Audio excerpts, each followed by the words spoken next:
দুর্ভাগ্যবশত আমরা একটি সুষ্ঠু নির্বাচনের পরে যখন বিএনপি সরকার দায়িত্বে পেয়েছে, জনগণ আমাদেরকে একটা দায়িত্ব দিয়েছে।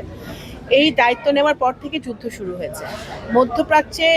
যে যুদ্ধটা চলছে এখানে আমাদের সবচেয়ে বেশি অ্যাফেক্টেড হচ্ছে ইমিডিয়েটলি, সেটা হচ্ছে আমাদের বাংলাদেশি প্রবাসীরা, আমাদের রেমিটেন্স যোদ্ধারা যারা ওখানে আছেন, তারা সবচেয়ে আগে অ্যাফেক্টেড হচ্ছে। আমাদের 6 জনকে বাংলাদেশিকে আমরা দুর্ভাগ্যবশত হারিয়েছি বিভিন্ন দেশে। তো আমরা ওদেরকে সুরক্ষা রাখা, আমাদের রেমিটেন্স যোদ্ধাদের নিরাপত্তা দেওয়া এবং তাদেরকে যারা ফেরত আসতে চাচ্ছে তাদেরকে নিরাপদে ফেরত নিয়ে আসা, এটা আমাদের নাম্বার 1 প্রায়োরিটি।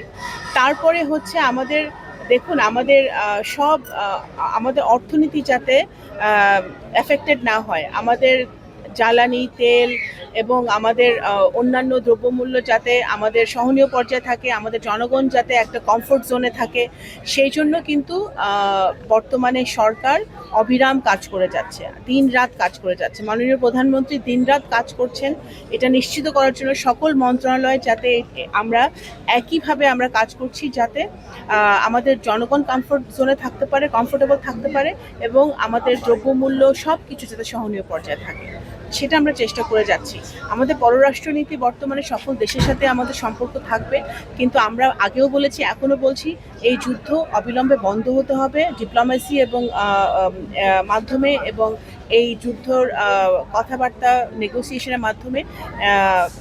এই মধ্যপ্রাচ্যের দেশগুলোর যে ক্ষতিগ্রস্ত হচ্ছে, বিভিন্ন দেশের জনগণ যে ক্ষতিগ্রস্ত হচ্ছে, অর্থনীতি ক্ষতিগ্রস্ত হচ্ছে, এই সকল ক্ষতি বন্ধের একটাই উত্তর, সেটা হচ্ছে অবিলম্বে যুদ্ধ বন্ধ হতে হবে। আমি মনে হয় না যে পৃথিবীর এমন কোনো দেশ আছে যেখানে জ্বালানি তেলের দ্রব্যমূল্য বাড়ে নাই, জ্বালানি তেলের দাম বাড়ে নাই, এবং অনেক জায়গায় কিন্তু দ্বিগুণ তিনগুণ বেড়ে গেছে। যুক্তরাষ্ট্রেই জ্বালানি তেলের দাম অলমোস্ট 50% বেড়ে গেছে। তো সুতরাং এখানে অনেক জায়গায়, আমাদের সিঙ্গাপুর, শ্রীলঙ্কা, ফিলিপিন্স, ইন্ডিয়া, আমার পাশের দেশ ইন্ডিয়া, সব জায়গায় জ্বালানি তেলের দাম প্রচুর বেড়েছে।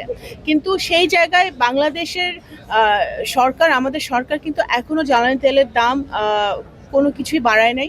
আমরা বিদ্যুতের দামও বাড়ে নাই।